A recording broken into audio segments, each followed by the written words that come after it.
मेरे अज़ीज़ बहनों और भाइयों, मैं आज आपके सामने मुसव्वरी के एक नायाब शाहकार के बारे में गुफ्तगू करना चाहता हूँ। इस पेंटिंग का जो नाम दिया गया है वो है प्रिंस ऑफ पीस, और हम इस प्रिंस ऑफ पीस को आज के अमन के साथ कैसे मुंसलिक कर सकते हैं। यसू को खुदा की तरफ से भेजा गया। 1 जॉन 4:9, जहाँ लिखा है, जो मोहब्बत खुदा को हमसे है वो उससे जाहिर होती है कि खुदा ने अपने इकलौते बेटे को दुनिया में भेजा ताकि हम उसमें ज़िंदा रहें। खुदा यसु मसीह की आमद के दिन करीब करीब हैं। क्रिसमस का सीज़न शुरू हुआ चाहता है। दरअसल ये खुदा का वो वादा है जो उसने हम इंसानों के साथ किया कि हम कैसे उसमें ज़िंदा रह सकते हैं। आइए अब उस पेंटिंग की तरफ चलते हैं। ये अमेरिका की एक बहुत मशहूर पेंटिंग है। ये शिकागो के इलाके की मशहूर शख्सियत एकेन क्रमार्क ने इसको बनाया जब उसकी उम्र 8 साल की थी। उससे पहले उसने यीशु को रोया में देखा, और फिर जब उसने यीशु को रोया में देखा तो उसने ये पेंटिंग बनानी शुरू की। इस पेंटिंग को बनाने के लिए उसको 40 घंटे लगे। उस वक्त उसकी उम्र सिर्फ 8 साल की थी। वो कहती है कि इस पेंटिंग का साइज़, जो इसकी हाइट है, वो उसकी कद से डबल थी, दुगनी थी। और 8 साल की उम्र में इस लड़की ने ये पेंटिंग बना के बहुत नाम कमाया, और इस पेंटिंग को प्रिंस ऑफ पीस का नाम दिया गया। ये क्रिसमस सीजन का एक नायाब तोहफा है। इसी साल ये पेंटिंग के मुतालिक उसने एक इंटरव्यू दिया ABC न्यूज़ पे, और उसने बताया कि ये पेंटिंग गुम हो गई थी और 17 साल के बाद मुझे ये वापस मिली है, और ये मेरे लिए क्रिसमस 2023 का एक नायाब तोहफा है। उसने CBS को इंटरव्यू देते हुए कहा कि हम इलिनॉय के एक देहाती इलाके में रहते थे। हमारा ख़ानदान बहुत गरीब था, लेकिन हमारे इलाके के लोग हमारा बड़ा ख्याल रखते थे और हमारे पास ज़िंदगी की सारी ज़रूरियात मौजूद थीं, लेकिन हम अमीर लोग नहीं थे। मैं किसी मज़हब से ताल्लुक़ नहीं रखती, लेकिन मैं खुदा पर यकीन रखती हूँ। एकेन क्रमार्क ने कहा कि जब मैं 8 साल की थी तो मैंने पेंटिंग को, जो मेरे कद से दुगना की ऊंचाई थी, 40 घंटों में मुकम्मल किया। और फिर ये पेंटिंग जब मार्केट में आई तो इसकी हज़ारों कापियाँ जो थीं वो करवाई गई। और क्रमार्क ने ये बताया कि किसी एजेंट की वजह से ये पेंटिंग गुम हो गई थी, उसने हमें धोखा दिया, लेकिन बड़ी जद्दोजहद के बाद मैंने ये पेंटिंग वापस ली है, और ये मेरे लिए क्रिसमस 2023 का एक तोहफा है। 17 साल के बाद जब क्रमार्क इस पेंटिंग को लेने के लिए उस जगह गई जहाँ इसको रखा हुआ था, तो वे एक तहत खाने के एक स्टोर में थी। उसके ऊपर मिट्टी और पानी गिरा हुआ था, और उसका पेंट भी ख़राब हो चुका था, उखड़ चुका था। मैंने दोबारा अपनी आर्ट गैलरी में इसको लाकर इसको ब्रश अप किया और ख़ासकर यीशु की नीली आँखों को दोबारा से मैंने पेंट किया ताकि यीशु अपनी इस नीली आँखों के साथ दुनिया को देख सके। इस पेंटिंग के साथ बहुत सी कहावतें जुड़ी हुई हैं। अगर आप में से किसी ने हेवन इज रियल ये फिल्म देखी हो तो वो दरअसल एक बच्चे की कहानी है जिसका नाम कॉटन ब्रोपो है। कॉटन ब्रोपो अपनी कहानी में बताता है कि जब वो 4 साल का था, मरने के करीब था, उसकी सर्जरी हुई, वो कोमा में चला गया और वो कहता है कि इसी दौरान मैं आसमान पर गया और वहाँ पर मैंने यीशु से मुलाकात की। कॉटन ब्रोपो ने जब ये पेंटिंग देखी तो उसने इकरार किया कि ये बिल्कुल उसी यीशु की तस्वीर है जिसको मैंने आसमान पर देखा था। खैर, कॉटन ब्रोपो की कहानी के ऊपर बहुत सी बातें की गई कि ये कहानी हकीकी है या गलत है, लेकिन उसने ये गवाही दी कि ये वही पेंटिंग है, ये वही शक्ल है जो यीशु की मैंने आसमान के ऊपर देखी थी।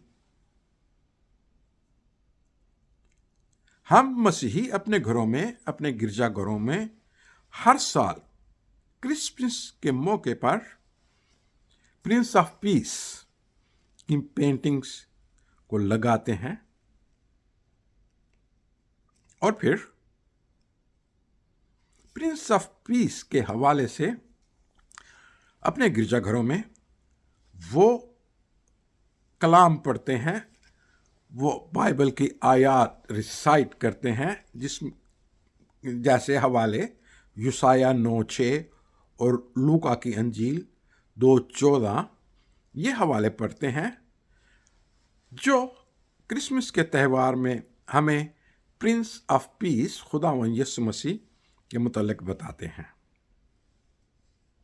लेकिन सवाल ये है कि हमारे पास प्रिंस ऑफ पीस के होने के बावजूद, प्रिंस ऑफ पीस के पैदा होने के बावजूद दुनिया में लड़ाइयाँ कम नहीं हुई। आज के दिन में भी मिडल ईस्ट में जंग जारी है और उसी जगह पे जंग हो रही है जहां यीशु पैदा हुआ था। आज बैतलहम वीरान पड़ा हुआ है, सुनसान है, चर्च ऑफ नेटिविटी खाली है, लोग जंग की वजह से वहां नहीं जा रहे। तो फिर where is our claim that Prince of Peace is born? Where is our claim that we have Prince of Peace? चलें, अगर आप ये भी मान लें कि कुछ लोग कहते हैं कि प्रिंस ऑफ पीस उन लोगों के लिए है जिनसे वो राजी है, तो क्या मिडल ईस्ट में, यूक्रेन में कोई भी ऐसा मसीही नहीं है जिससे खुदा राजी हो, यीशु राजी हो? नहीं, ऐसा नहीं है। बहुत से मसीही आज इस दुनिया में मौजूद हैं जिनसे खुदा राजी है।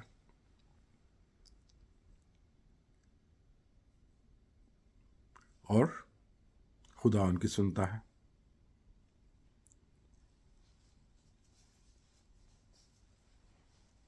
ये सारा इसी वजह से है कि हम प्रिंस ऑफ पीस की तस्वीर सिर्फ क्रिसमस के महीने में निकालते हैं और बाकी 11 महीनों में हम एपोक्लिप्टिक विजन की मनादी करते हैं, आखिर ज़माने की मनादी करते हैं। लेकिन हम ये नहीं जानते कि आखिर ज़माना उस वक्त शुरू हो गया था जब खुदावंद यीशु मसीह जिंदा होकर आसमान पर चला गया था। जब भी दुनिया में कोई जंग लगती है, जैसे इसराइल और हमास की लड़ाई है, तो हम कहना शुरू कर देते हैं कि ये जी आखिर ज़माने की निशानी है, जिसका जिक्र मत्ती रसूल की अंजील 24 बाब 6 और 13 में है। और ये बातें यीशु ने खुद की जब वो जैतून के पहाड़ के ऊपर थे, और हम उस यीशु की इन बातों का लफ्ज़ी मतलब निकालते हुए ये कहते हैं कि ये आखिर ज़माना है, कौमों ने कौमों के ऊपर चढ़ाई की हुई है और फिर सल्तनत पर चढ़ाई कर रही है। तो मेरे मसीही बहनों भाइयों, क्या हम एक ही वक्त में प्रिंस ऑफ पीस की भी बात करें और दूसरी तरफ चीख चीख कर प्रचार करें कि इसराइल और हमास की जो लड़ाई है उसकी पेशगोई मत्ती 24 बाब में कर दी गई थी? नहीं, हमें अपना तरीका प्रीच करने का बदलना होगा। हम एक ही वक्त में प्रिंस ऑफ पीस की बात नहीं कर सकते और उसी वक्त में आखिर ज़माने की लड़ाइयों की बात नहीं कर सकते। अगर हम 11 महीने लड़ाइयों की बातें करते रहेंगे तो हमारा क्रिसमस के महीने में प्रिंस ऑफ पीस के मतलब गुफ्तगू करने का कोई फ़ायदा नहीं। ये उसी तरह है जैसे कार्ल मार्क्स की तस्वीर गुम हो गई थी और उसे 17 साल के बाद मिली। इसी तरह हमारी प्रिंस ऑफ पीस की तस्वीर 11 महीने गुम रहती है और हम क्रिसमस के महीने में उसको निकालते हैं।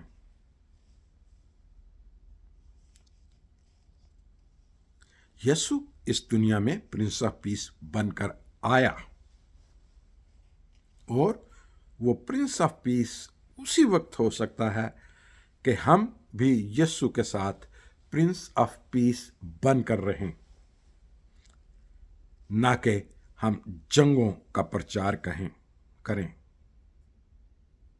हमें अपने रवैयों में, अपनी सोच में तब्दीली करनी होगी। हमें मुनादी के तरीक़ों में तब्दीली करनी होगी। बराह मेहरबानी दुनिया की जंगों को बाइबल में से निकालने की कोशिश न करें। ये जंगें, मैं आपको बताना चाहता हूँ, ये जंगें जारी हैं जब से यीशु दुनिया में पैदा हुआ और आज तक। यीशु के ज़माने में जंगें हुई। रोमियों ने कितनी नाइंसाफ़ी की, कितना जुल्म ढाया मसीहों के ऊपर। तो फिर हम प्रिंस ऑफ पीस की क्या बात कर सकते हैं? We have to change our theological concepts.